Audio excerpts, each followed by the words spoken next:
बारामती आणि राहुरी पोटनिवडणुकीचे निकाल आज जाहीर झाले असून बारामतीत उपमुख्यमंत्री सुनेत्रा पवार यांनी 2,18,930 मतांच्या प्रचंड फरकाने विजय मिळवत देशाच्या राजकीय इतिहासात नवा विक्रम प्रस्थापित केलाय. दिवंगत अजित पवार यांच्या निधनानंतर रिक्त झालेल्या या जागेवर सुनेत्रा पवारांनी एकतर्फी विजय मिळवला. दुसरीकडे राहुरी मतदारसंघात भाजपने आपला बालेकिल्ला कायम राखलाय. आमदार शिवाजीराव कर्डिले यांचे सुपुत्र अक्षय कर्डिले यांनी 1,39,212 मते घेत राष्ट्रवादी काँग्रेस शरद पवार गटाचे उमेदवार गोविंद मोकाटे यांचा पराभव केला. या विजयामुळे महायुतीने दोन्ही जागांवर आपले वर्चस्व सिद्ध केले. मुंबईत मुख्यमंत्री देवेंद्र फडणवीस यांच्या अध्यक्षतेखाली झालेल्या शिखर समितीच्या बैठकीत पंढरपूर कॉरिडॉर आणि विकास आराखड्याला अखेर हिरवा कंदील दाखवण्यात आलाय. 4,000 कोटी रुपयांच्या या महत्वाकांक्षी प्रकल्पासाठी भूसंपादनाची प्रक्रिया 1 ऑगस्टपर्यंत पूर्ण करण्याचे निर्देश देण्यात आले आहेत. दरवर्षी वाढणारी भाविकांची विक्रमी गर्दी लक्षात घेऊन मंदिर परिसराचा विस्तार आणि शहराचा सर्वांगीण विकास या आराखड्याद्वारे साधला जाईल. स्थानिक व्यापाऱ्यांच्या शंकांचे निरसन करून प्रशासनाने कामाला गती दिली असून भाविकांना सुरक्षित आणि सुलभ दर्शन मिळावं हा या ड्रीम प्रोजेक्टचा मुख्य उद्देश आहे.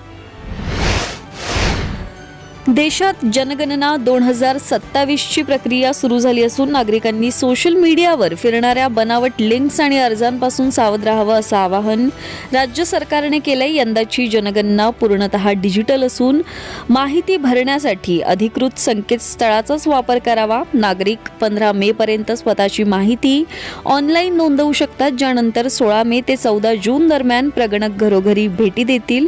वैयक्तिक माहितीचा गैरवापर टाळण्यासाठी कोणत्याही अनधिकृत लिंकवर क्लिक करू नये असे स्पष्ट निर्देश माहिती आणि जनसंपर्क महासंचालनालयाने दिलेत. पश्चिम बंगालमधील भाजपच्या विजयावर मुख्यमंत्री देवेंद्र फडणवीस यांनी आनंद व्यक्त करत ममता बॅनर्जी यांच्यावर जोरदार टीका केली आहे. बंगालमधील हा विजय केवळ एका राज्याचा विजय नसून तो देशातील घुसखोरी आणि बाह्य हल्ल्यांपासून भारताला वाचवणारा ऐतिहासिक कोल असल्याचं त्यांनी म्हटलंय. मोदी आहेत तरच शक्य आहे या विश्वासातूनच बंगालच्या जनतेने 30 वर्षांचे कुशासन संपवून महापरिवर्तन घडवलंय. घुसखोरांना राजाश्रय देणाऱ्या सरकारला नाकारून जनतेने श्यामाप्रसाद मुखर्जींच्या विचारांना आणि पंतप्रधान मोदींच्या विकासाच्या विजनला साथ दिल्याचं फडणवीस यांनी नमूद केलंय. 5 राज्यांच्या विधानसभा निवडणुकीत सुरुवातीच्या कलांमध्ये भाजपने पश्चिम बंगालमध्ये ऐतिहासिक कामगिरी करत बहुमताचा आकडा पार केला. बंगालमध्ये सत्ताधारी टीएमसी 100 जागांच्या आतच मर्यादित राहण्याची शक्यता निर्माण झाली आहे. आसाममध्ये मुख्यमंत्री हिम्मत बिस्वा शर्मा यांच्या नेतृत्वात भाजपने सलग 3ऱ्यांदा विजयाकडे वाटचाल केली.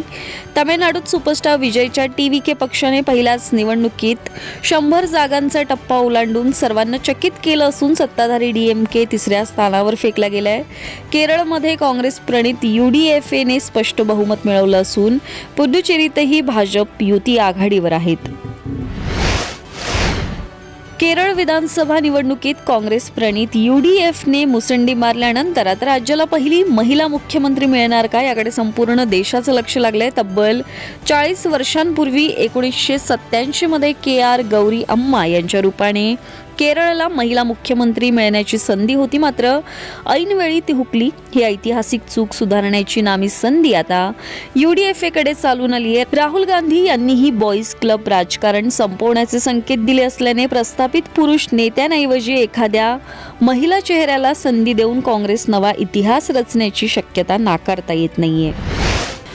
तामिळनाडू विधानसभा निवडणूक 2026 मध्ये राजकीय भूकंपाचे संकेत मिळत असून मुख्यमंत्री MK स्टॅलिन यांना त्यांच्या हक्काच्या कोलाथूर मतदारसंघात पराभवाचा धक्का बसलाय. अभिनेता विजय यांच्या तमिळगाव यांनी कसगम पक्षाचे उमेदवार VS बाबू यांनी स्टॅलिन यांचा सुमारे 9,000 मतांनी पराभव करत 15 वर्षांची त्यांची सत्ता संपुष्टात आणली. सलग 3 वेळा या मतदारसंघातून निवडून येणाऱ्या स्टॅलिन यांचा हा पराभव द्रमुकसाठी मोठा धक्का मानला जातोय. विजय यांच्या पक्षाने 100हून अधिक जागांवर आघाडी घेत राज्याच्या राजकारणात मोठी उलथापालथ घडवून आणली असून तामिळनाडूमध्ये आता नव्या पर्वाची सुरुवात झाल्याची चर्चा रंगली आहे. टाटा मोटर्सने भारतीय बाजारपेठेत आपल्या इलेक्ट्रिक वाहनांच्या ताफ्यात वाढ करत कर्व EV सिरीज X ही नवीन श्रेणी लॉन्च केली आहे. आकर्षक डिझाईन असलेल्या या इलेक्ट्रिक SUVची सुरुवातीची किंमत 16.99 लाख रुपये निश्चित करण्यात आली आहे. यात 55 kWh क्षमतेची बॅटरी असून ती एका चार्जवर 502 किलोमीटरची रेंज देते असा कंपनीचा दावा आहे. या श्रेणीमध्ये अकम्प्लिश्ड X आणि एम्पवर्ड X हे दोन नवीन व्हेरियंट उपलब्ध करून देण्यात आले आहेत. सुरक्षिततेसाठी यामध्ये लेवल 2 ADAS 360 डिग्री कॅमेरा आणि पॅनोरामिक सनरूफ यांसारखी प्रीमियम फीचर्स देण्यात आली आहेत. विशेष म्हणजे बॅटरीवर 15 वर्षांची लाईफ टाईम वॉरंटी देऊन टाटा मोटर्सने ग्राहकांना मोठा दिलासा दिलाय. उत्कृष्ट कामगिरी आणि आरामदायी प्रवासासाठी ही नवी इलेक्ट्रिक कार ग्राहकांच्या पसंतीस पडते.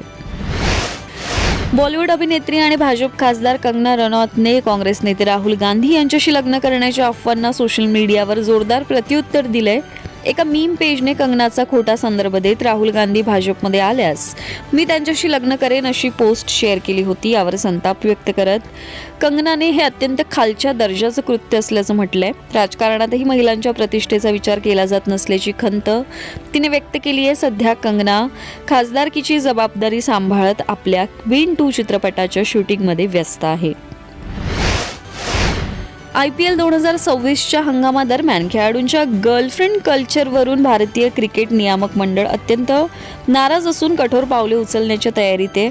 काही खेळाडूंच्या गर्लफ्रेंड थेट संघाच्या बसने प्रवास करत असून त्याच हॉटेलमध्ये मुक्काम करतायत. या गर्लफ्रेंडपैकी काही जणी सट्टेबाजीशी संबंधित वेबसाईट्सचा प्रचार करत असल्याने अंतर्गत गोपनीयतेचा धोका निर्माण झालाय. याशिवाय त्यांच्यामुळे संघाच्या बसला उशीर होण्याच्या घटनाही समोर आल्या. त्यामुळे BCCIच्या आगामी बैठकीत यावर चर्चा होऊन नियमांचा कडक मसुदा तयार केला जाईल. आगामी हंगामापासून खेळाडूंना महिला पार्टनर्स सोबत ठेवण्याबाबत कडक निर्बंध लागू होण्याची शक्यता आहे.